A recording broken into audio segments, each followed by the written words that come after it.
I think. All you need is 4D, true track on, and colorize, and you just click geocode and it'll cut you up. But Okay. what I'll do while we're waiting for that is I'll kind of explain some of the tools and some of the buttons while we're waiting for that. So, like I said, this is called a map view. So the navigation bars on the left here, the types. I'll use the continuous pan and zoom. So it's very similar to most GIS-based software. The only thing to note is the scroll wheel is inverted. I don't believe there's a way to change that, but that is one thing to note. So continuous pan and zoom is just, of course, left click. You can zoom in and out by moving the mouse. Right click to pan. That's the map view. Mine's running a little slow today.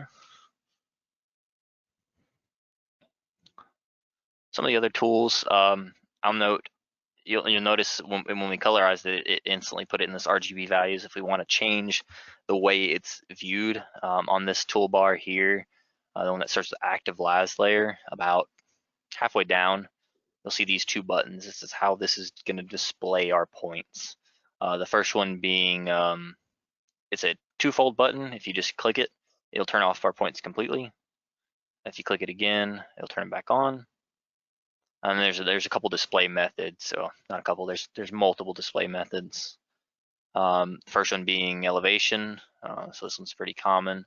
There's a couple others like classification, which you'll use more next week. Of course, nothing's classified, so it's gonna all be gray. And there's a few other options. If you want to just look at, say, point source ID, so this is our flight lines. You can see our individual flight lines are going to be colored separately. That's typically what maybe I'll use if I'm looking at calibration. You can use this pretty effectively. And then there's some other ones I haven't used personally. User data, I believe, is just, I actually don't know what user data is now that I see it. Return combination, yeah, there's just a various amount of ways you can search it. I'll stay on RGB. I guess it looks the best. Next option over, there's a few ways to display it. If you wanted to say display it by points, is just how we have it. And then there's 4 variations of tin. So there's a tin surface, points on a tin, wireframe, and well, there's 2 wireframes. So there's a tin wireframe and a points on a wireframe. Typically, I display by tin value or tin surface.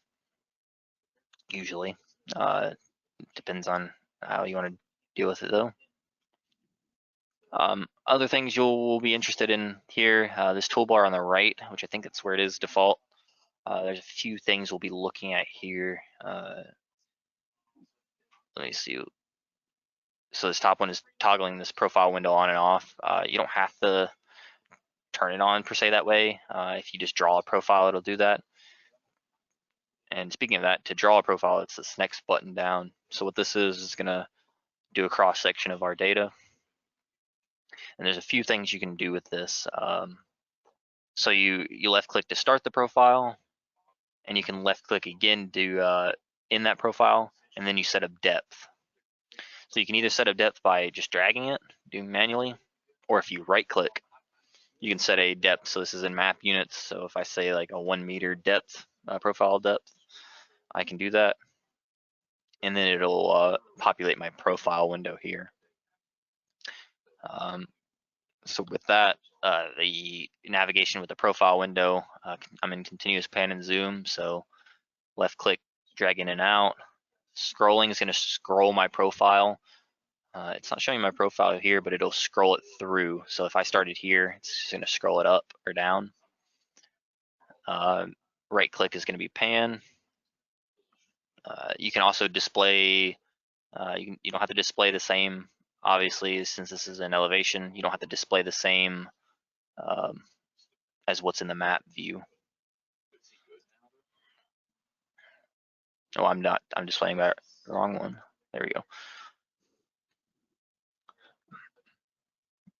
One thing you'll notice if I try to pan, say down here, it's gonna snap me back up. This can be annoying when you're trying to look at something that's off your profile. The way you can fix that is this third option here, this recenter Z. If you turn that off, you can move it won't snap your Z back up. One thing to note with this, I'll see if I can get it to do it.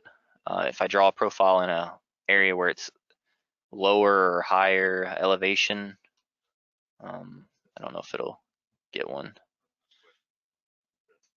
Well, anyway, if it does it and you see that you're in an area, or it's just the screen looks kind of like this, just black, all you have to do is if you click this, it will snap you back to the. You'll see that on some data sets, or that can. But you'll notice I can't pan down to here because of because that option's on. If I turn it off, I can come down here. This is very useful. You'll also be using this for manual classification in next week's class. So that's this toolbar here, so I won't go over it too much, but that's this toolbar. You can also, if you use your, let me try.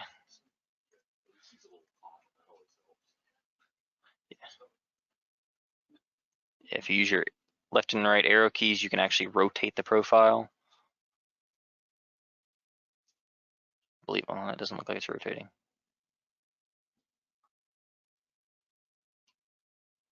It's rotating really slow. So yeah, left and right arrow keys will rotate the profile, up and down will scroll it, kind of like a scroll wheel. Do a couple other things here, measuring. You can change your profile depth from here if you have it set to something you want to change it. Let's see. It's a lot of the useful things. The next useful view that we use, if you look so we can zoom to the profile as well. So I'll just zoom me to where I have my profile drawn. Next option is to toggle the 3D window. You don't have to toggle it to get it on. You can just draw your profile or draw your 3D window. That's that next option, the one with the pencil. So we call this 3D view, but it's more of an isometric view. If all I did is left click, drag, and drag a box over my area, and it'll create my 3D window. I'll close this so I get a little bigger. And put this up here. And one thing to note, you are able to just drag these windows off and move them around, put them on another monitor or something. That's what I will typically do when I'm looking at this. This is your 3D view. So there's a few things you can do. If you hold right click, you're going to be rotating around your mouse point. Left click is zoom.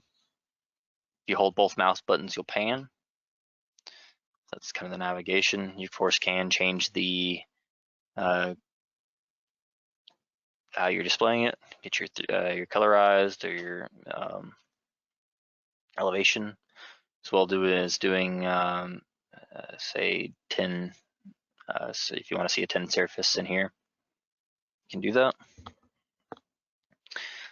These filters, these will apply with as well as you'll see them up here and on my profile. Those will apply in the next week's class. Yeah, those are the kind of the navigation, at least for this software, for the useful views at least. Any questions about any of that, or if I need to repeat it? If not, we'll go into doing a multiple cycle. We'll bring another cycle in and show you how to do that.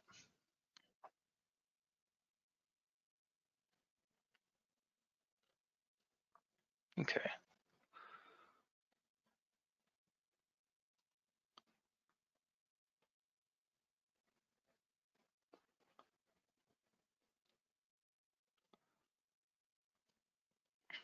Okay. So I'm going to turn this back to my point view. So the next thing we can do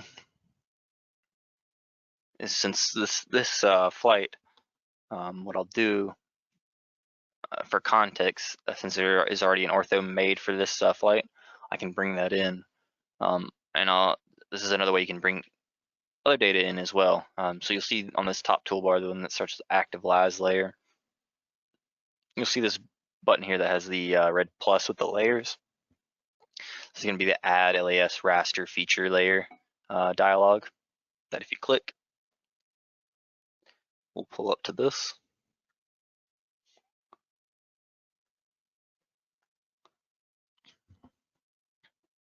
And you can add in different types of features, LAS, rasters, shapefiles, stuff like that. Since we have an ortho, we're going to be bringing in a raster. I'll kind of explain some of these tabs shortly when we get to them. To add a raster in, all you have to do is, of course, click the plus. If you browse to the training data, you can bring in the sample data of the dam under the ortho tab, Alabama East. You can bring in this ortho. So this will give you the metadata.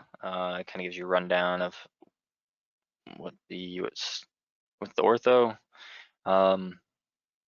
You got a couple options down here, pinned to compatible layers. So that's just if there's a compatible layer, it'll put it on there. Pyramiding, we want that on just for performance reasons, of course. And of course, when we're ready, we can just click OK, and it'll bring it in. I'm also going to display my points by elevation. That way we can see it. So we can see that we flew this. It's a pretty big area. I think it's 5 cycles in all, 5 flights in all. We're gonna only be processing 2, so we've got data in there for. All right, we got all 5 cycles. The only thing with the 2 we're not working with today, or sorry, the 3 we're not working with today, they don't have the images associated with them, so you won't be able to colorize. You'll be able to do everything else up to point cloud. You just won't have a colorized point cloud. That's just kind of to save space because the download was already pretty large, so the images are a big majority of that. Okay, so now that we have this in here, what we can do is bring a whole nother cycle in. To do that, we just go back to our True View workflow toolbar and run through the steps again. So I'm gonna do it a little faster this time. I kind of explained the steps as I went, so this will kind of show you how quickly it can be, or quickly it can be done. I will be skipping the pause pack step, but you say add 2-3 minutes onto that for that step. So I just click the down arrow. This time I'm going to pull from an archive. To do that, we're just going to click this import cycle from archive. So if you have that archive set up, you'll be able to do this. If not, just let me know and we can show you how to set that up again. You can just click next. If you set up the archive, you should only have that one. The cycle we're going to be looking for is this one with 505 next to it. And you notice, like as I said, these other 3 cycles, you can see how they're very small compared to the one with all the images. You can have that same metadata that we talked about. So you just click that 505 and click next. That'll tell you what you're doing and telling you that's going to decompress it. We're going to click yes. So this will take some amount of time just to decompress and copy all the folders over. But hopefully, I think it's only a couple minutes, so it's not too bad.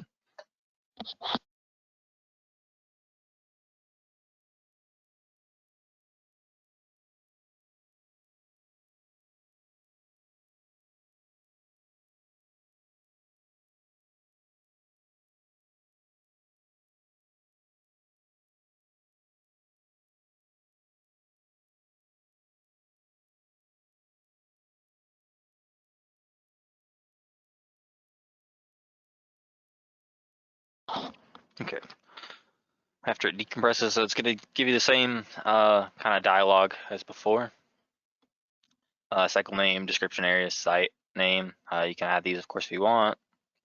You won't be able to change the reference system because, of course, it should be in the same reference system. It's using the same observation file. This was archived with that cycle, so that's why it's here. So that's why we don't have to select it. So right now you can notice it already has these values in here. So this is what was it was archived with, but if you want to be extra sure that you got the right one, you can select it. But you'll see these values don't change, so not completely necessary, but you can just click finish, continue importing into the current project. And it'll do the same as before with the first one.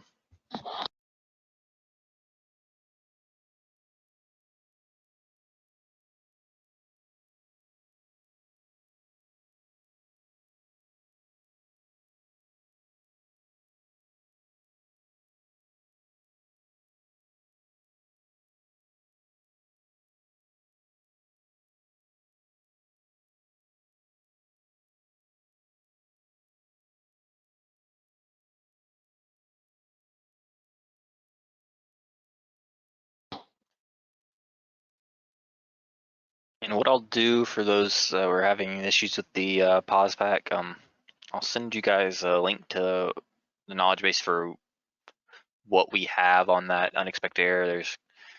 Let me see, there's 6 or 7 probable resolutions on here that if you're that you may want to run through before we sit down. That way, because that might solve it, or that way we don't tell you to do it again when we sit down with you. Okay, so once that's in, what I'll do now, not completely, it's just kind of showing a feature.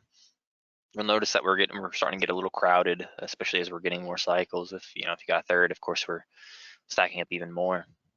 I'm gonna turn these log point. I'm gonna turn on the normal ones that I turn off when I'm doing this. But so we can split this up. So we're only working on one cycle at a time in the same project. So the way to do this, and it doesn't matter how many cycles you have in here. If you have 3 or 4, you do this the same way.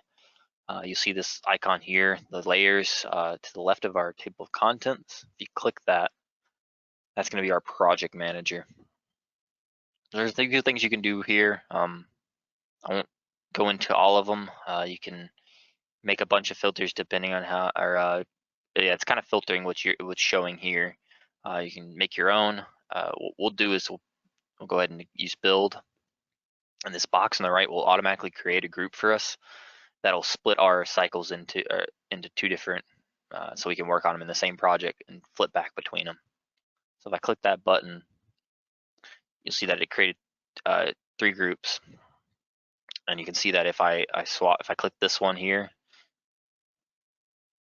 and click close, what it'll do is only show me my that cycle. If I want to go to the other one, I just click 505, click close, and now I'm working on that new one. Now that ortho is not associated with this, not a big deal. It's really just for reference at this point for now. So what we would normally do to run this is we would just click that pause pack and run it. But for the sake of time, what we'll do is we'll skip over that, do the auto create flight lines,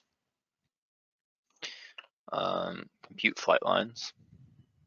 I'll close that, close my trajectory points. Looks like my,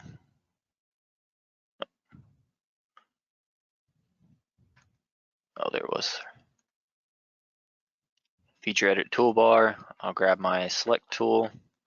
I'll go in here and select my lines that I'm not wanting. So you'll notice here, I know this, 2 of these lines are gonna give me an issue.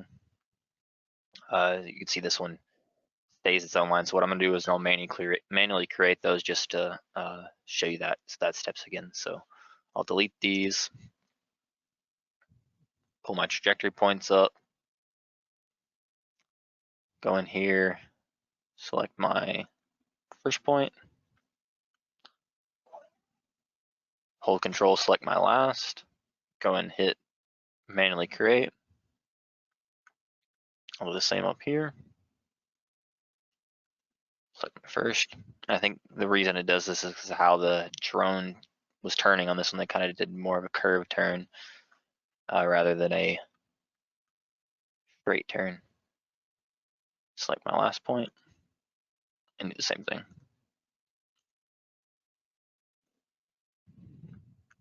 So I got my file lines. You'll notice that I don't have my I don't have a cross strip on this. However, if I open up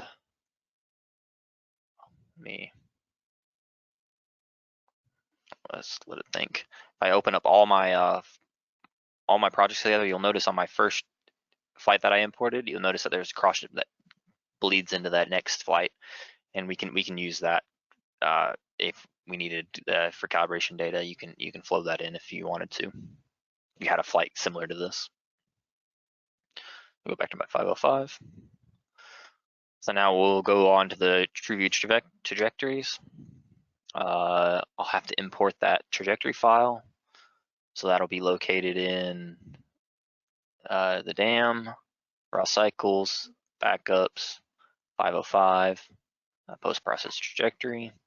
Click open. We're wanting to use the same calibration file. We want to retain all the photos, and we want to update the tags. So we can go ahead and create.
Okay, looks like it's almost done.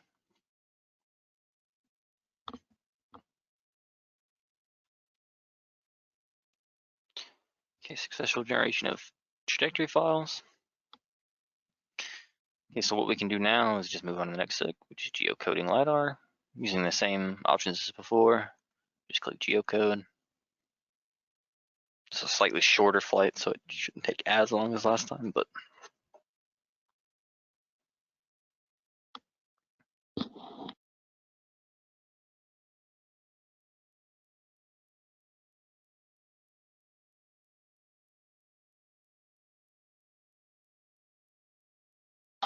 I don't think I mentioned also down here on this bottom where it says drawing not complete, you'll notice when this starts up is it'll kind of give me like right here, kind of give me some information and a status bar as well of what it's doing, and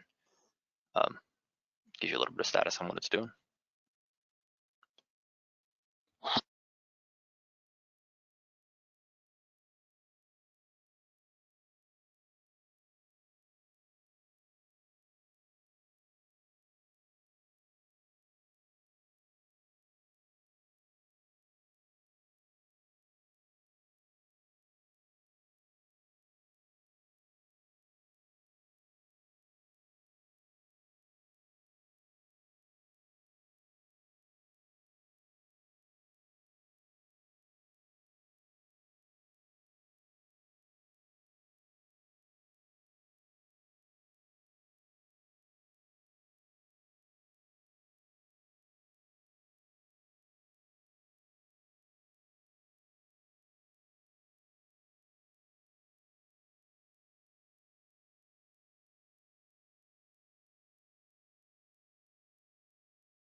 Okay, it looks like it's almost done.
Yeah.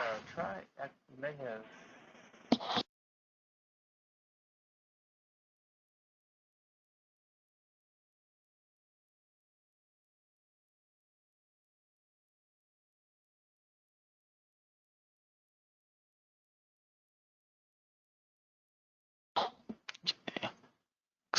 Looks like I didn't save my edits for my geocoding, so, or for my flight lines, so they didn't geocode. Let me try those again. If it doesn't happen again, you'll follow.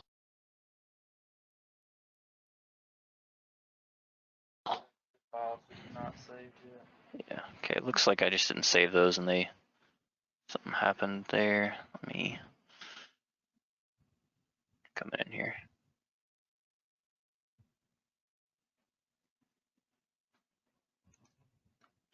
Come in here and select these again.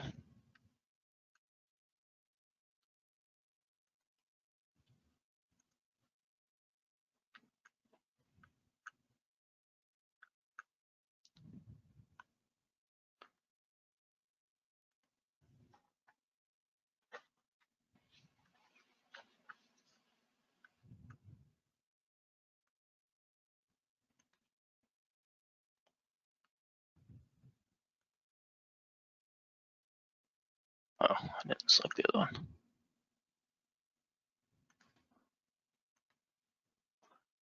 Okay.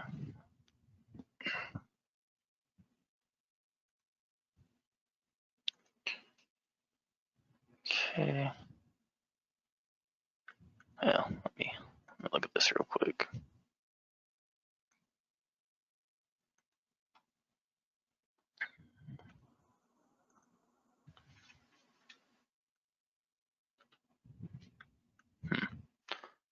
Let me give that another shot. I'm not gonna ruin my.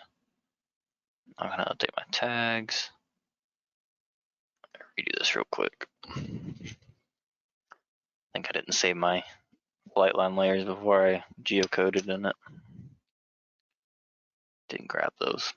Did that do that to anybody else by chance? If you're following along.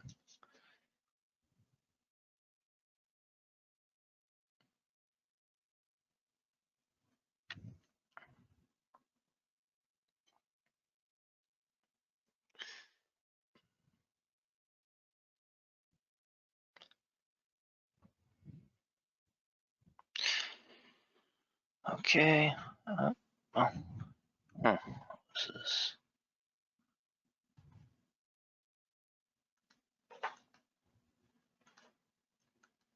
It shouldn't matter.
Okay, let me give something a shot real quick. Let's see.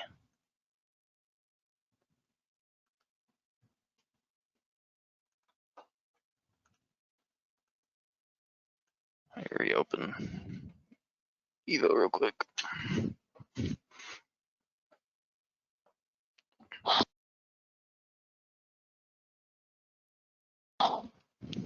Okay.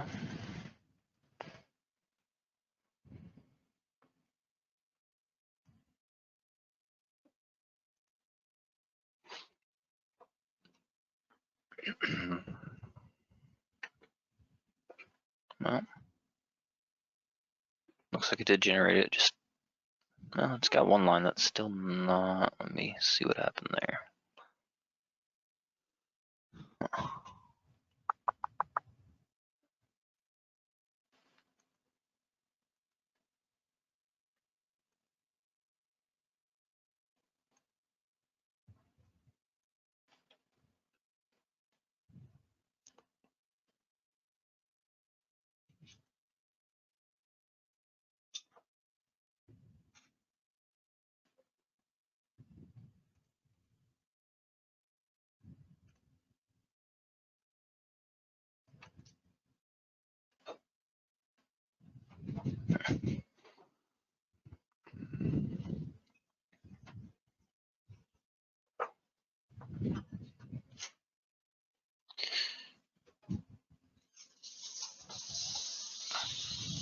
All right, let's see.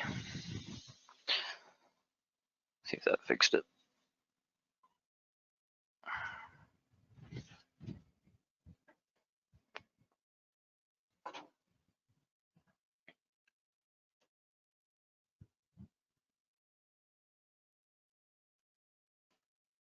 Okay.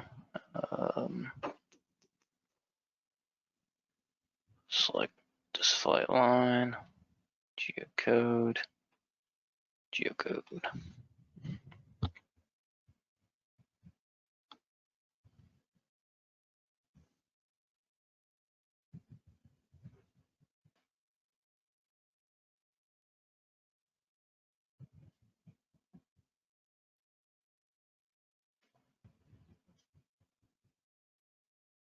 Okay. 1, 2, 3, 4, 5, 6, 7. Okay, they're all there.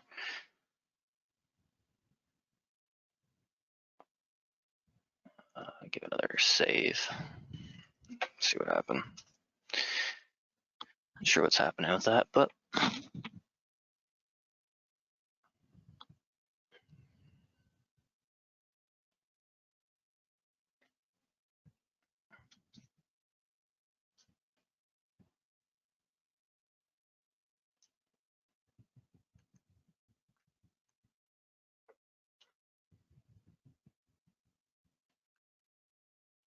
okay, there it is.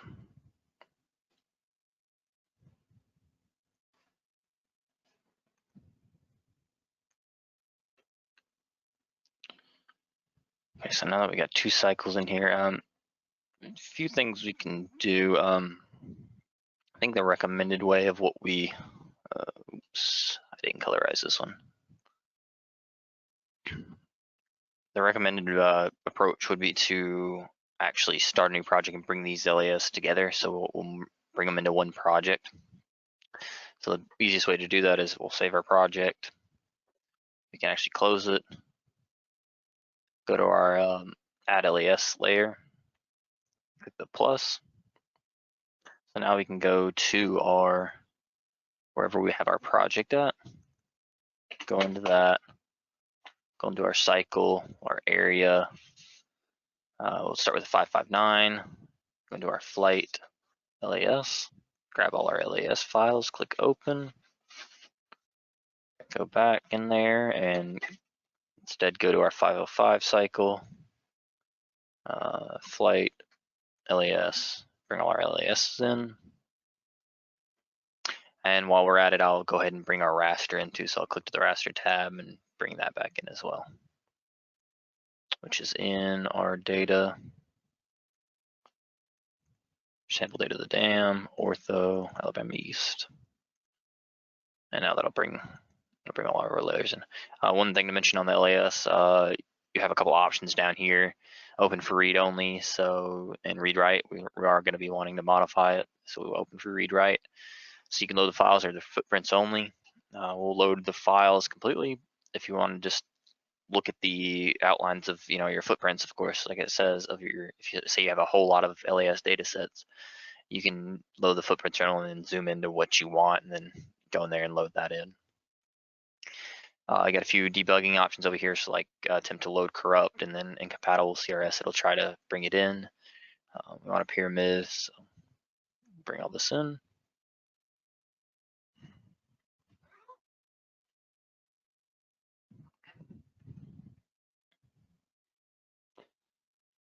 So now we have that LAS on one full layer, so all of our LAS right here.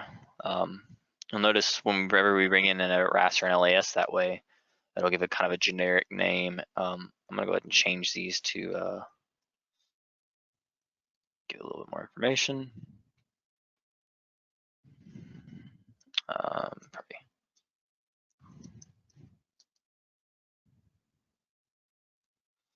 something like that. Okay, that's kind of how you. So I would typically, since this is 5, I would have what I would do is just go in through and process each individual cycle.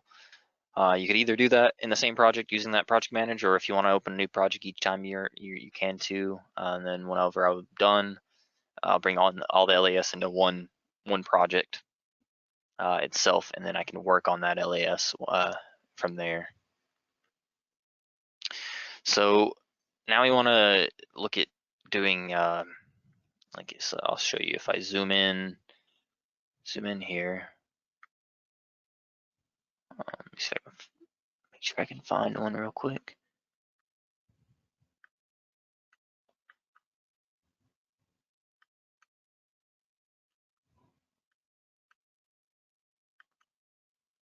I don't know if I'll be able to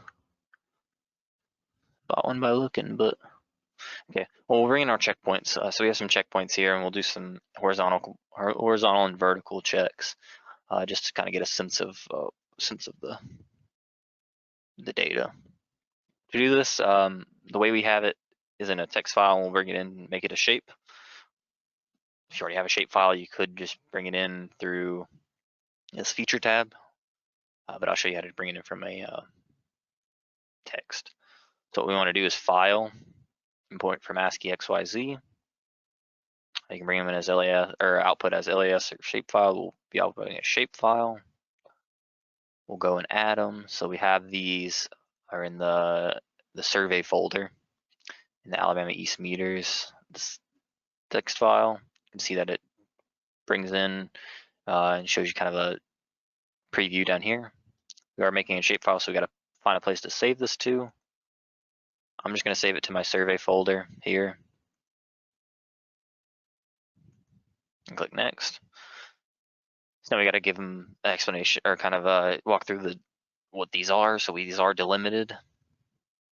They are comma delimited, and you can see as we cut them up with these options, it'll show you down here. Now we got to assign the value of the columns.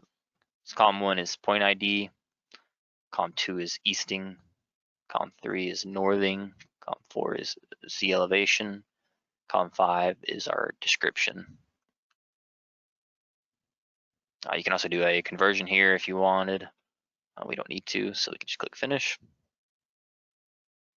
And you can see that these points are brought in. I'm going to change the symbology by just double clicking the symbol underneath it. I typically will do cross just for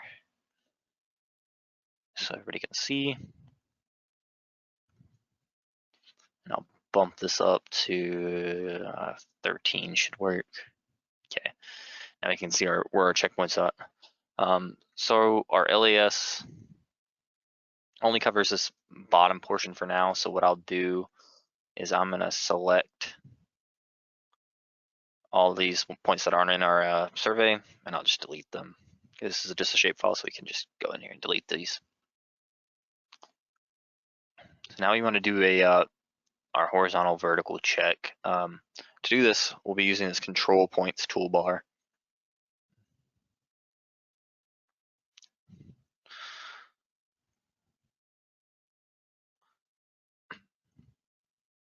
So here you just select, in the first one you just select the shapefile or the file you're using as your control points. Elevation field, so this is just our, this is because we're using a shapefile. And then this last icon here, it looks like a spreadsheet. Yeah, okay, this is because I didn't save my feature. If you click that and open it, it'll open to this menu. This is our control report, control reports, our control report. So we'll do the Z error first. So this is something you'll be doing again in next week's class. So this is kind of just to get you ready for that. What we'll be doing with this is we'll be debiasing the data, so taking out that residual systematic error that these systems tend to have. So you can choose the method. With how dense the data is, we use inverse distance weighted with a fixed radius of a half a meter, so 1 foot, 2 foot. So we just use that half meter around our point. Since it's so dense, we don't need wouldn't need a large radius.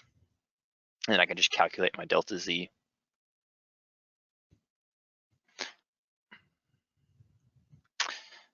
It included our base station, so I need to turn that off. Okay, so now we can see our vertical, our mean error, our standard deviation, mean, whatnot for our checkpoints. So this is the value we would be debiasing by later in next week's class. Okay, so to do the horizontal, I'll typically just turn off my LAS. And then I can zoom in really close so you can see we have some targets, we have some checkerboard and some spray paint targets. Now if I click measure mode, I can click at the center of each of my targets. You can see that it brings up a cross, green cross. That's our base station.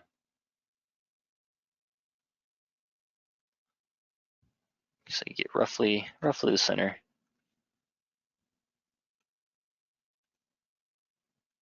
We're not moving anything we're just kind of getting a general idea of. Once you get them all done, it'll kind of give you the same values that you're getting with the vertical. So it'll give you an X, Y, and a planometric, give you the mean errors, standard deviation of mean, and so on and so forth.